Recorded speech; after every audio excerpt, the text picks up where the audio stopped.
Americans have made it very clear that they want large vehicles, even in a small package. They want as much practicality as possible that they can get for a good value and price. And as we're starting to see in these markets, manufacturers are taking that to heart, not only in regards to how many offerings they have in their respective lineups, but also when it comes to the size of the vehicles themselves. And BMW has taken this very seriously.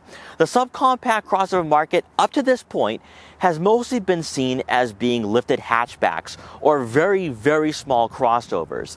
Well, now in 2024, whether it's the X1 or the X2, you now have either a baby X3 with the X1 or a baby X6 with the X2 when it comes to styling.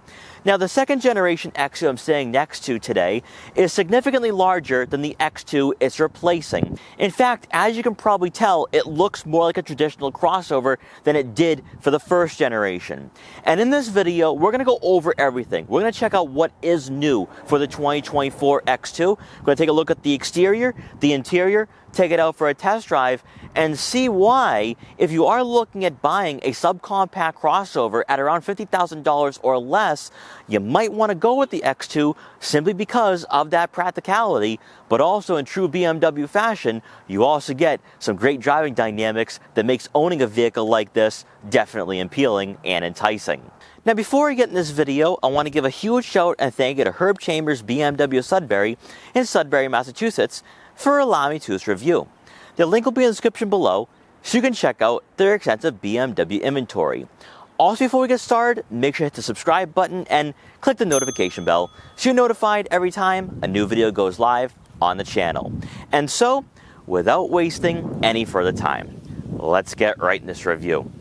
As with any luxury subcompact crossover, the argument was always made with the X1 and X2 that they weren't real BMWs, as their close relation to Mini Coopers that shared the same platform was immediately noticeable to purists who are more apt to buy a genuine M product or choose a vehicle higher in the lineup.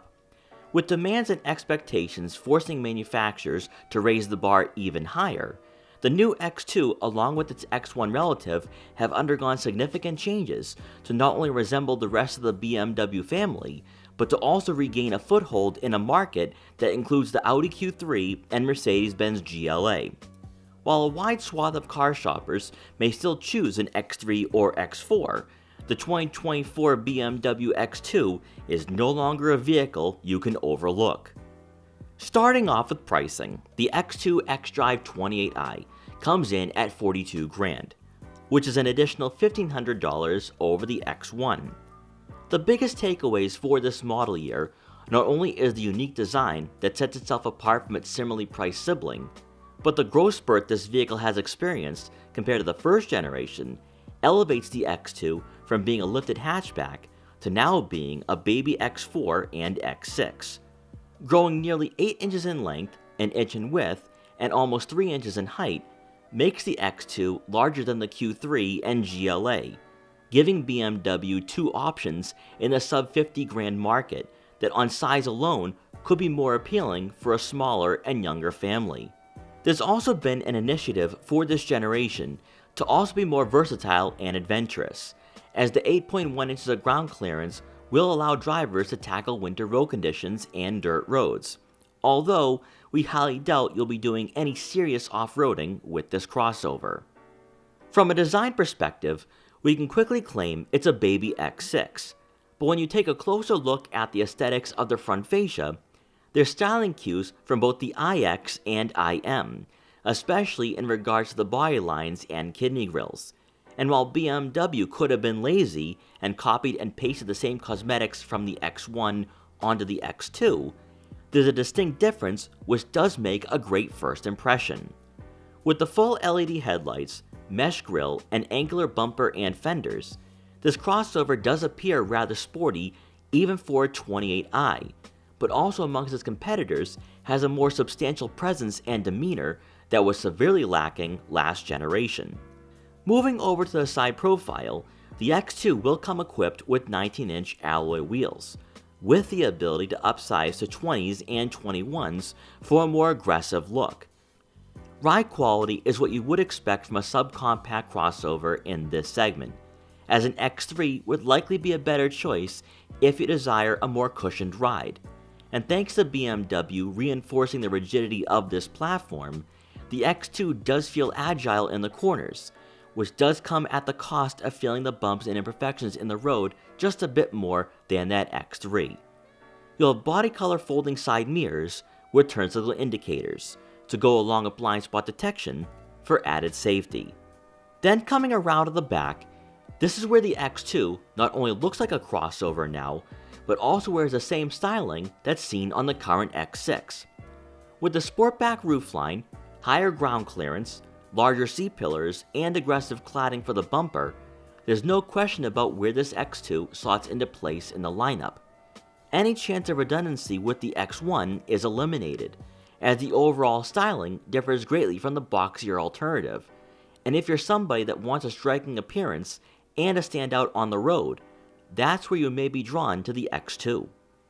Under the hood, this crossover is powered by a 2-liter turbocharged 4-cylinder engine, producing 241 horsepower and 295 pound-feet of torque, and is paired with a 7-speed dual-clutch automatic transmission. Where the X2 sets itself apart from others in this market is with its dynamic performance, heavier steering, and a transmission tuned for aggressive driving, which is why some buyers have been disappointed with BMW's reversal for this generation for the X1 and X2, where it's not primarily luxurious like rivals. On the flip side, the X2 can be a fun daily driver without having to spend extra for the M340i, as its 6.2 second 0 to 60 time will keep you engaged behind the wheel during weekday commutes. With BMW's xDrive all-wheel drive system coming standard, you'll be able to handle winter road conditions for year-round versatility, and when it pertains to fuel economy, you're looking at somewhere in the ballpark of 26 miles per gallon in the city and 32 miles per gallon on the highway. Stepping inside, this is where the similarities between the X1 and X2 really shine through, as the dashboard layout and technology are identical. But compared to the driving environment from last generation, this is a huge improvement in regards to intuitiveness and providing a modern cabin. On this model, we're greeted by power adjustable and heated sports seats, with a mocha brown Vaganza leatherette upholstery, with the driver's side having memory seat functionality. By opting for those sports seats, bolstering and support will keep you in place on a spirited drive, or when you encounter twists and bends on a winding back road. In front of you will be a full digital gauge cluster that can be found in a number of BMW products. You can display the navigation system from this screen, while also scrolling through a variety of information by using the buttons mounted on the steering wheel. For those who were disappointed with the analog gauges on the prior model X2, you'll find this screen to be easy to use and far more modern and up to date.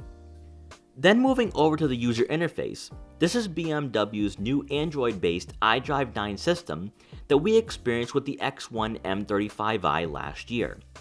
Because the X2 still is an affordable crossover for the lineup, you're not going to have a rotary dial or quick access buttons on the center console like you would in BMW's built-on-the-cluster architecture platform. As a result, it's solely a touchscreen, but it is within arm's reach and relatively easy to use.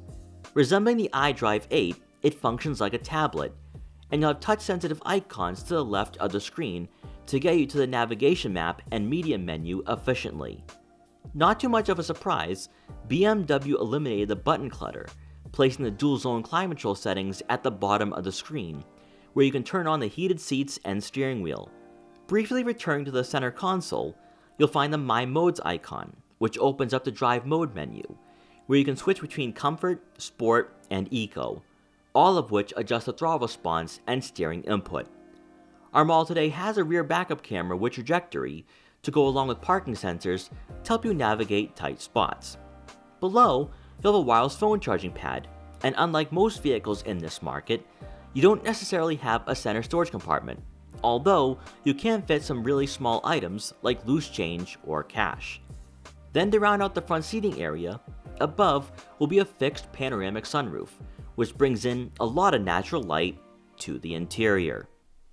Now moving on to the second row, legroom dimensions come in at around 36.7 inches, which is noticeably less compared to the BMW X3, but would be on par with the Audi Q3 and Mercedes-Benz GLA. If you don't need a family-friendly crossover, but you want something that is practical and more spacious than a sedan, then I think you're definitely going to like the X2. Now, of course, and we're going to be talking about this throughout the entire review, that you can cross-shop this with the X1. The X1 is going to give you a bit more interior space, especially when it comes to headroom. But honestly, it's just going to boil down to what you like in styling. Now, this seat has been adjusted all the way back and is somewhere on a recline, and I have about maybe an inch or two left of legroom to work with. Now, most likely, if you do have taller passengers sitting in the back, they might be a bit cramped depending on how tall the person in front of them is.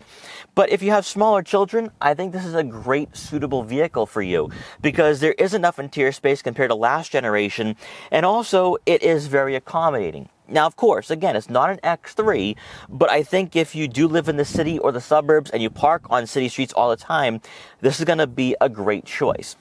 Now, moving on to the center seat, you are going to have some great placements for your feet, which is a bit of a surprise for a vehicle in this market. The center hump is pretty aggressive, so that will take away from legroom and possibly shoulder room as well. And for a lot of vehicles in this market, you're just not going to be able to squeeze in that third person. And I have to say the same for the X2. So if you're looking for a vehicle where you can actually squeeze in that third person, you might want to go with the X3. But honestly, even sitting in the center seat, I'm not too close to the headliner. So that's pretty great to see. And then on the driver's side, this seat is adjusted a bit more further up. And I have a good amount of legroom here where I can just sit back, relax, and enjoy the driving experience. But honestly, what stands out to me, though, is the interior quality. And that's noticeably better compared to last generation. So if you're somebody who really didn't like what the X1 and X2 is offering in regards to interior refinement and quality, you might want to rethink that for this X2. Also back here, you do have two rear air vents to go along with two USB-C inputs. And rounding out the second row seating area, you do get a center armrest with two cup holders. Now, making our way around to the back, you are going to receive a power liftgate. And inside, behind the second row seats, you're looking at right around 25.3 cubic feet of room.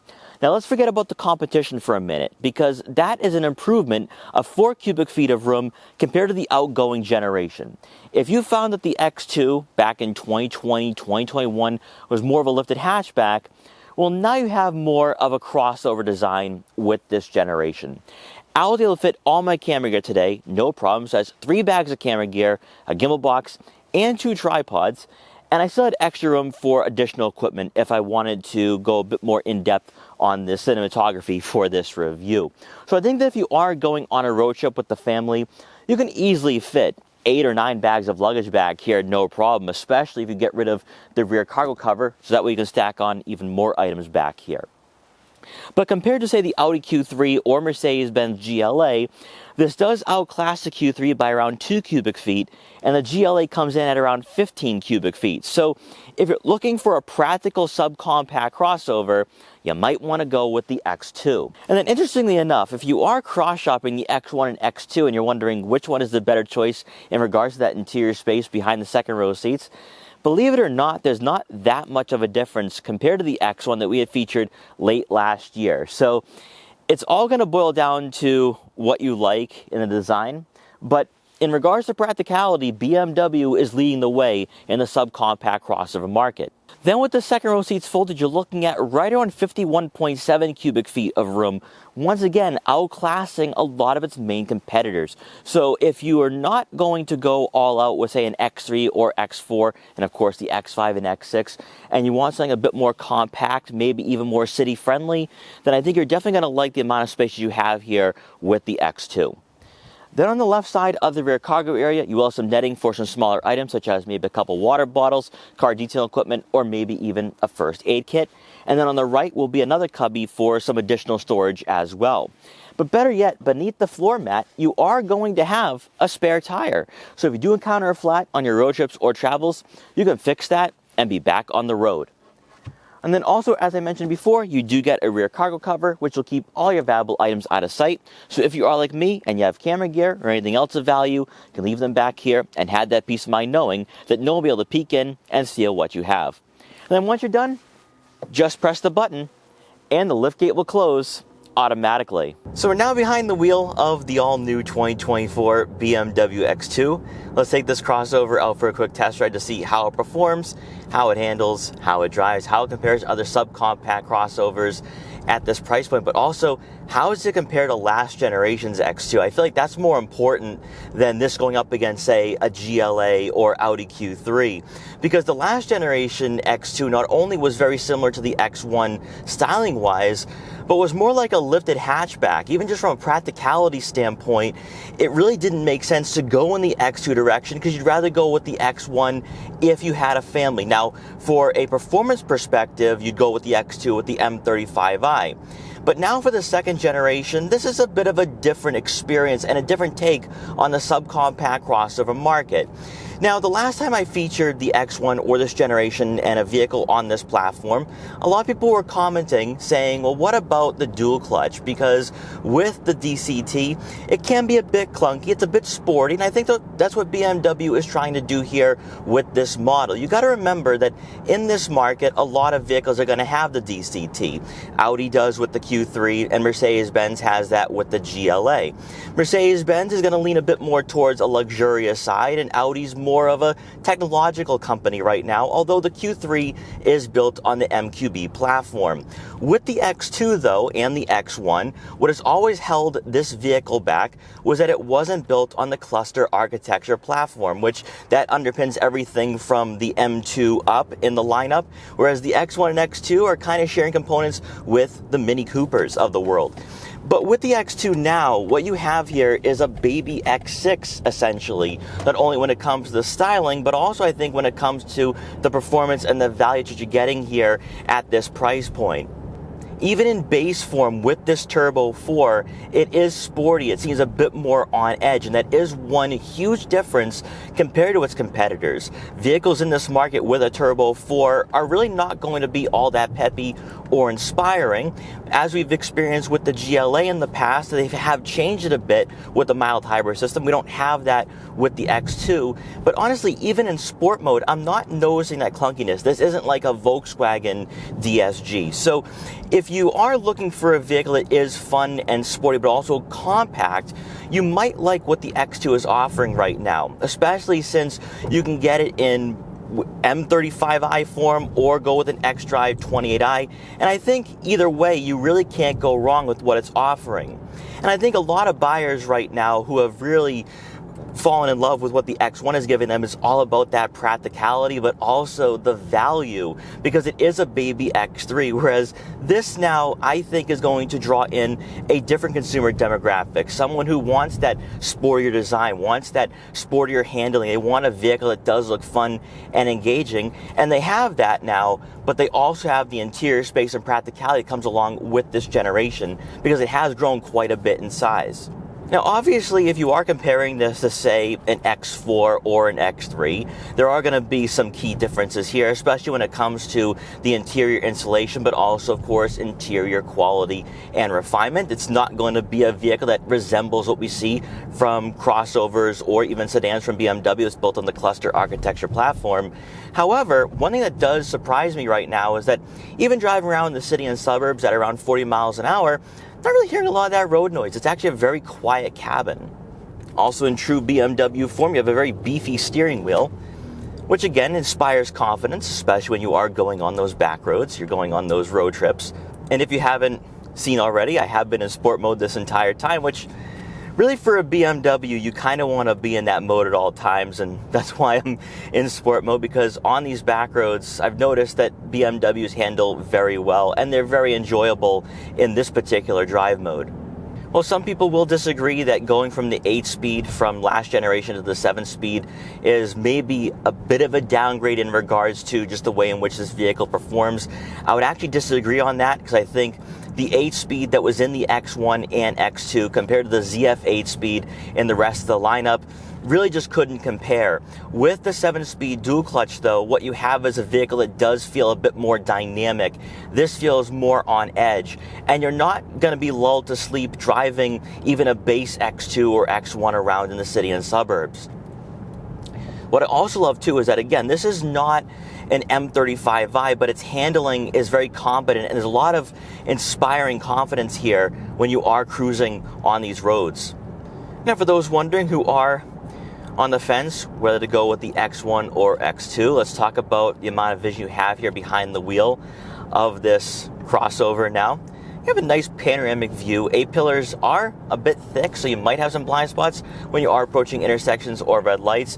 Side mirrors are massive. I can see everything in my blind spots. And then looking out back, of course, with that sloping roofline, with that sportback design, you're not going to have as much visibility, but you can still see what's directly behind you. What I do notice, though, is that when it comes to the roofline, it is a bit lower, so you feel like you're in a sports car more than a crossover. So if you like that, you might want to go with the X2 over the X1. But also, this will feel very similar to a GLA or Q3, because the Q3 and GLA are more like hatchbacks rather than crossovers. And I think that's what's given BMW a competitive advantage in this market, especially right now in 2024, but also as we experienced last year in 2023. That with the X1's practicality at its price point, it completely changed the game and put BMW back on the map in this market, because what we had seen from Mercedes-Benz and Audi was really a great package. But what BMW offers now, the fact that the X1 gets an M35i, you have a lot more flexibility in the lineup, which makes it more appealing. And then now with the X2, because it isn't a hatchback and it's more like a crossover and baby X6, you also have a vehicle that is still practical, but also has that fun handling and fun design that maybe the X1 might not appeal to you if you are an enthusiast. Since there's no one behind us, we're going to do a little quick acceleration here.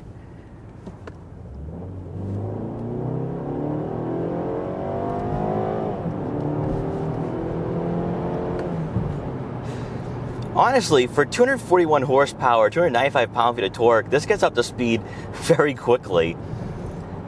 And again, for those who have been concerned about the dual clutch, it's not clunky. I don't know what people have really been noticing with this transmission, because it's not like what you experience in a Volkswagen GTI. It doesn't have that clunkiness to it. And when you are accelerating, very smooth gear shifts for what this transmission is offering. Obviously, it's not a ZF8 speed. That's not what the X1 and X2 have been designed to be with a transmission like that.